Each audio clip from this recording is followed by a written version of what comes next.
നമസ്കാരം പ്രിയപ്പെട്ടവരെ. നമ്മൾ മലയാളിക്ക് സ്വർണമെന്ന് പറഞ്ഞാൽ അത് 18 കാരറ്റ്, 22 കാരറ്റ് അല്ലെങ്കിൽ 24 കാരറ്റാണ്. എന്നാൽ അടുത്ത കാലത്തായി 9 കാരറ്റ്, 14 കാരറ്റ് സ്വർണ്ണാഭരണങ്ങളും വിപണിയിൽ സജീവമാണ്. കുറഞ്ഞ വിലയിൽ സ്വർണം വാങ്ങാം എന്നതാണ് ഇതിന്റെ പ്രത്യേകത. എന്നാൽ ഇവ വാങ്ങിക്കഴിഞ്ഞാൽ പിന്നീട് വിൽക്കാനോ പണയം വയ്ക്കാനോ സാധിക്കുമോ എന്നതാണ് നമ്മൾ ഈ വീഡിയോയിലൂടെ പരിശോധിക്കുന്നത്. നമുക്ക് നോക്കാം. 14 കാരറ്റ് സ്വർണത്തിൽ സ്വർണത്തിന്റെ അളവ് 58.3% മാത്രമാണ്. ബാക്കി ചെമ്പ്, വെള്ളി തുടങ്ങിയ ലോഹങ്ങളാണ് ഇതിൽ അടങ്ങിയിരിക്കുന്നത്. അതുപോലെ തന്നെ 9 കാരറ്റ് സ്വർണത്തിൽ സ്വർണം വെറും 37.5% മാത്രമേയുള്ളൂ. അതുകൊണ്ട് തന്നെ സ്വാഭാവികമായും ഇതിന്റെ വില വളരെ കുറവായിരിക്കും.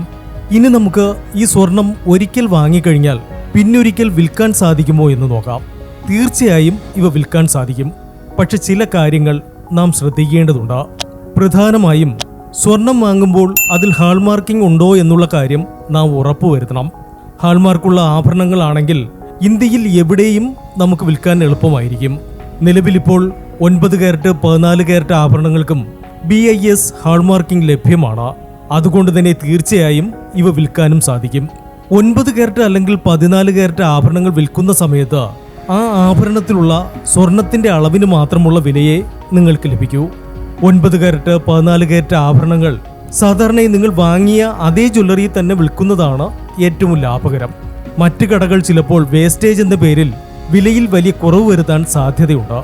ഇനി നമുക്ക് 9 കാരറ്റ്, 14 കാരറ്റ് ആഭരണങ്ങൾ പണയം വയ്ക്കാൻ സാധിക്കുമോ എന്ന് നോക്കാം. ഇവിടെയാണ് ചെറിയൊരു ട്വിസ്റ്റ് ഉള്ളത്. മിക്കവാറും പൊതുമേഖലാ ബാങ്കുകൾ സ്വർണ്ണപ്പണയത്തിന് 18 കാരറ്റിന് മുകളിലുള്ള സ്വർണമേ സ്വീകരിക്കാറുള്ളൂ. അതുകൊണ്ട് തന്നെ 9 കാരറ്റ്, 14 കാരറ്റ് സ്വർണ്ണാഭരണങ്ങൾ ബാങ്കുകളിൽ പണയം വയ്ക്കാൻ ബുദ്ധിമുട്ടായിരിക്കും.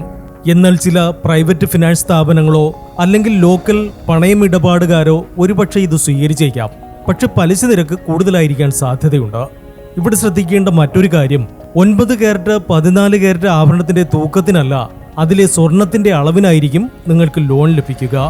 9 കാരറ്റ്, 14 കാരറ്റ് ആഭരണങ്ങൾ സാധാരണ സ്വർണത്തേക്കാൾ കൂടുതൽ ബലമുള്ളതാണ്. മാത്രമല്ല, പണ്ട് വാങ്ങാൻ പറ്റാത്ത ഡയമണ്ട് ആഭരണങ്ങൾ ഇപ്പോൾ 9 കാരറ്റിലും 14 കാരറ്റിലും കുറഞ്ഞ ചെലവിൽ നമുക്ക് വാങ്ങാൻ കഴിയും. ചുരുക്കത്തിൽ നിക്ഷേപം എന്ന നിലയിലല്ല, മറിച്ചൊരു ഫാഷൻ ആഭരണമായി കുറഞ്ഞ ചെലവിൽ സ്വർണം ധരിക്കാൻ ആഗ്രഹിക്കുന്നവർക്ക് 9 കാരറ്റ്, 14 കാരറ്റ് ആഭരണങ്ങൾ തീർച്ചയായും തിരഞ്ഞെടുക്കാം. വാങ്ങുമ്പോൾ കൃത്യമായ ബില്ലും ഹാൾമാർക്കിംഗും ഉണ്ടെന്ന് ഉറപ്പുവരുത്തുക. Business desk, gold max.